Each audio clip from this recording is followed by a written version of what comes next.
মানুষ তার জীবনে দুই ধরনের পরিস্থিতিকে খুব ভয় পায়। এক, কোনো কারণবশত কারোর সামনে নত হওয়া। দুই, কোনো কারণে নিজের চরিত্র থেকে, নিজের মূল্যবোধ থেকে বিচ্যুত হওয়া। এবার কেন হয় এরকম যে কথায় কথায় কারোর সামনে নত হতে হয়? কেন বারংবার নিজের চরিত্র থেকে চ্যুত হতে হয়? এরকম কেন হয়? এটা তখনই হয় যখন আমাদের শিক্ষা এবং মূল্যবোধের অভাব থাকে। যদি মানুষের মধ্যে প্রকৃত শিক্ষা থাকে, তাহলে এই সংসারে কোনো সময় এবং কারোর সামনেই নত হওয়ার কোনো প্রয়োজন নেই। যদি মানুষের মধ্যে মূল্যবোধ থাকে, তাহলে তাকে নিজের মূল্যবোধ বা চরিত্র থেকে বিচ্যুত হতে হয় না, তা সে যাই হয়ে যাক না কেন। কোনো বালককে যদি জন্ম থেকেই সুশিক্ষার অধিকারী করা হয়, শিক্ষিত করা হয়, মূল্যবোধের অধিকারী করা হয়, তবে সে এই সংসারে এমন কর্ম করবে যাতে সে নিজেকে, নিজের পরিবারকে, সমগ্র সমাজকে গর্বিত করতে পারে। শিক্ষা লাভ করুন, মূল্যবোধ লাভ করুন এবং আমার সাথে ভালোবেসে বলুন, রাধা রাধা। এই সংসারে কোনো বস্তু হোক বা ব্যক্তি হোক, তার একার গুরুত্ব কিন্তু খুব বেশি নয়। একটা উদাহরণ হিসেবে বৃষ্টির ফোঁটাকে ভেবে দেখুন। যদি একটি বৃষ্টির ফোঁটা হয় তাহলে তার খুব বেশি গুরুত্ব থাকে না, কিন্তু যখন সহস্র বৃষ্টির ফোঁটা মেঘের মধ্যে দিয়ে ঝরে পড়ে, তখন সেটা বর্ষার রূপ ধারণ করে। সেই বর্ষা যা এই প্রকৃতিকে শান্ত করে। সেইভাবেই পাথরের ছোট টুকরো, তার খুব বেশি গুরুত্ব থাকে না, কিন্তু যখন অসংখ্য পাথরের টুকরো একত্রিত হয় তখন তা পর্বতের আকার ধারণ করে। সেইভাবেই কিছু মানুষ যখন একত্রিত হন তখন তৈরি হয় পরিবার, কিছু পরিবার যখন একত্রিত হয় তখন তৈরি হয় সমাজ, যখন অনেক সংখ্যক সমাজ একত্রিত হয় তখন তৈরি হয় রাজ্য। এবার এই রাজ্যের সব থেকে গুরুত্বপূর্ণ ব্যক্তি হতে পারেন রাজা, কিন্তু তাও সেই রাজা একা কিছু করতে পারেন না। যুদ্ধ লড়ার সময় তারও নিজের সৈন্যদলকে প্রয়োজন পড়ে।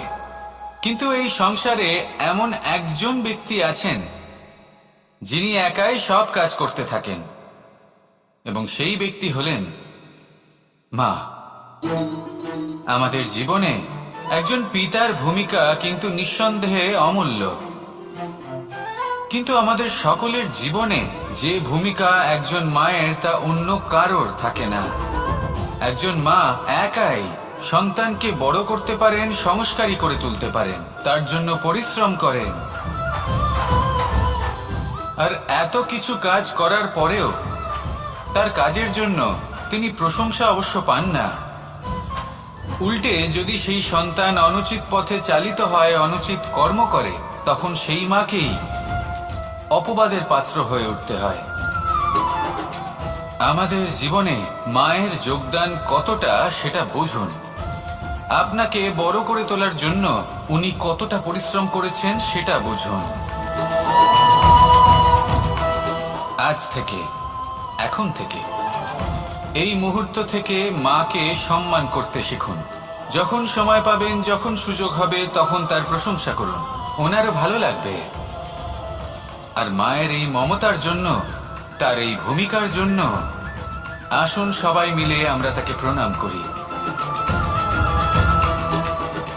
আর সকলে মিলে ভালোবেসে বলি, রাধা রাধা। মানুষের মানসিকতা এমন হয় যে সে যতটা করে আশা করে যে তার থেকে অনেক বেশি তার বদলে সে পাবে। দেখুন, সবকিছুই আপনার ভাবনা চিন্তার উপর নির্ভর করছে। আপনি যদি ফলের বিষয়ে ভেবে কর্ম করতে থাকেন তাহলে সেটা অনুচিত। জীবনের আসল আনন্দ হলো নিজের কর্ম করতে থাকা, ফলের চিন্তা করা উচিত নয়। যদি আপনি এরকম ভাবেন যে আমি এতটা করছি, আমার এতটা পাওয়া উচিত, সেই ভাবনা অনুচিত। যদি আপনি সেবার মানসিকতা নিয়ে কর্ম করতে থাকেন, কর্মচক্রের প্রবাহিত হন, যদি আপনি এমন ভাবনা রাখেন যে আমি এতটা পাচ্ছি তাই এর থেকে অনেক বেশি আমি কর্ম করব, তাহলে নিশ্চিত রূপে আপনি যতটা করছেন তার থেকে অনেক বেশি আপনি পাবেন, আপনার আশার থেকে অনেক বেশি আপনি পাবেন। শুধু জীবনে অনেক বেশি কাজ করতে থাকুন, ফলের চিন্তা করবেন না। আর মনে রাখবেন, এই ভাবনাই সব থেকে বড় বীজ। কর্মের উপর বিশ্বাস রাখুন, জীবনে যা যা আপনি চান সবই সুখময় হবে। আসুন আর আমার সাথে ভালোবেসে বলুন, রাধা রাধা। আপনি কখনো পর্বতের শিখরে উঠেছেন? আপনি দেখতে পাবেন পর্বতের পদতলে প্রচুর সুন্দর ফুল রয়েছে, সবুজ বনানী রয়েছে। যত আপনি উপরে উঠতে থাকবেন তত ফুল কমতে থাকবে, সবুজ বনানী কমতে থাকবে। আরো কিছুটা উপরে উঠলে কাঁটা জাতীয় গাছ দেখতে পাবেন, শুকনো গাছ দেখতে পাবেন। আরো যদি উপরে ওঠেন তাহলে পাষাণ দেখতে পাবেন। আরো উপরে উঠলে হিমখণ্ড দেখতে পাবেন। এই যে পর্বত, তা মনুষ্য জীবনের সব থেকে উত্তম উদাহরণ।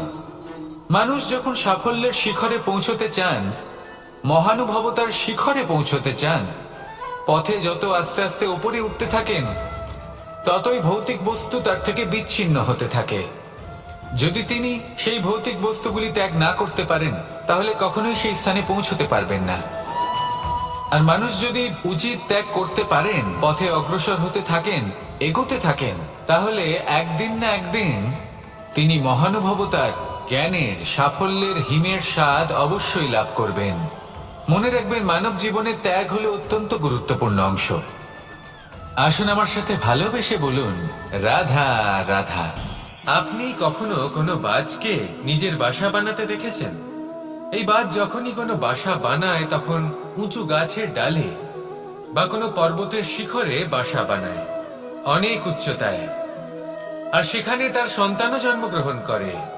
যখন এই সন্তানেরা জন্মায় তখন এই বাজ খুবই ভালোবেসে এবং খুব সাবধানে এদের পালন পোষণ করে। নিজের ঠোঁট